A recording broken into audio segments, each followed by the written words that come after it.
मनुष्य के बर्बादी के 7 कारण जान लिया तो जिंदगी में कभी भी दुखी नहीं रहोगी।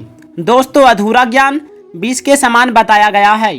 तो आइए जानते हैं श्री कृष्ण भगवान ने गीता में स्वयं क्या कहा।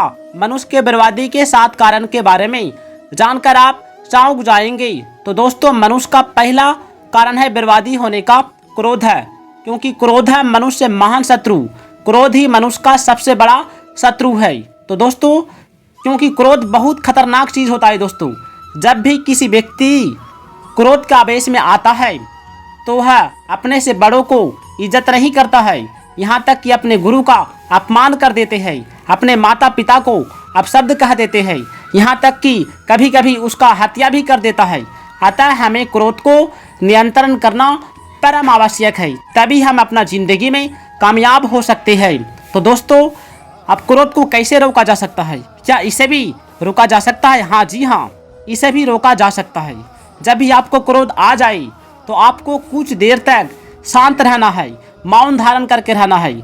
आपको कुछ महापुरुष का किताब को पढ़ लेना है और भगवान का ध्यान को मन मन में जाप करना है, तब हम अपना क्रोध को शांत कर सकते हैं। तो दोस्तों, और अगला कारण है लोभ, क्योंकि लोभ ही पाप का जड़ है, जिससे मनुष्य का पतन हो जाता है।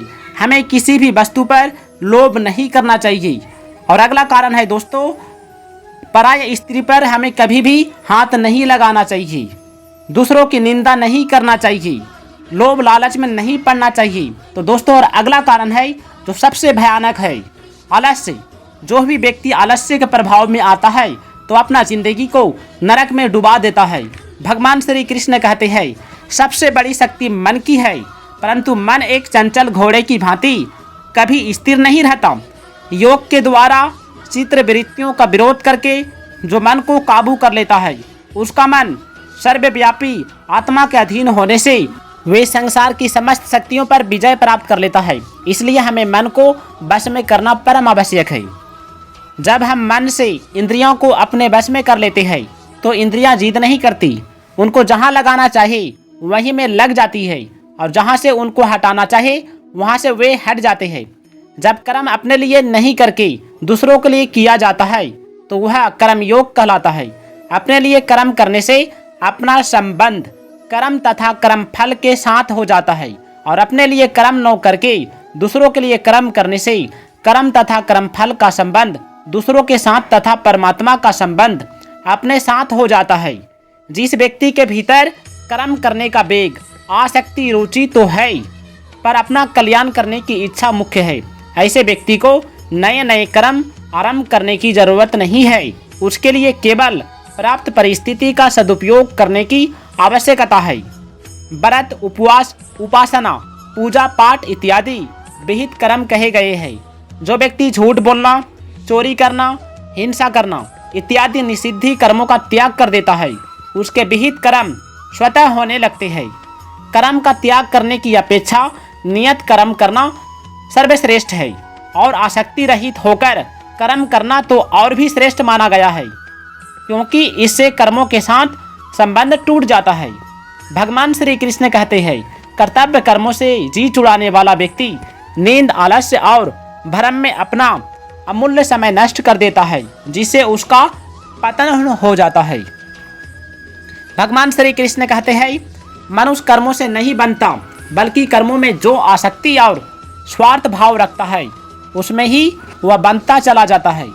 जो कुछ किया जाता है संसार की सहायता से किया जाता है, अतः करना संसार के लिए ही है। अपने लिए करने से ही व्यक्ति कर्मों से बनता है। दूसरों के हित के लिए, दूसरों के भलाई के लिए जो कर्म करता है वही महान होता है। जो दूसरों के लिए जीता है वही सर्वशक्तिशाली होता है। अपने वर्ण, आश्रम, धर्म, जाति, स्वभाव, देश, काल आदि के अनुसार प्राप्त कर्तव्य कर्म यज्ञ के अंतर्गत आते हैं। विधान के अनुसार कर्तव्य कर्म करने की सामग्री जिसको जो भी मिली हुई है वह कर्तव्य पालन करने के लिए उसको पूरी प्राप्त होता है। कर्तव्य पालन की सामग्री कभी किसी के पास अधूरी नहीं होती। हमारे जितने भी सांसारिक संबंधी, माता पिता, भाई बहन, चाचा चाची आदि है, उन सबकी हमें सेवा करनी है। अपना सुख लेने के लिए ये संबंध नहीं है। हमारा जिनके साथ जैसा संबंध है उसी के अनुसार उनकी सेवा करना, मर्यादा के अनुसार उन्हें सुख पहुंचाना परम कर्तव्य है। मनुष्य का जन्म उसके अपने कल्याण के लिए ही मिलता है, इसलिए जो मनुष्य बिना किसी इच्छा के कर्तव्य कर्म करता है उसका कल्याण अवश्यम भावी होता है। व्यक्ति के लिए सृष्टि द्वारा जो भी कर्तव्य नियत किया गया है उसका उद्देश्य ईश्वर की प्राप्ति करना है, जो सभी का कल्याण करते हैं।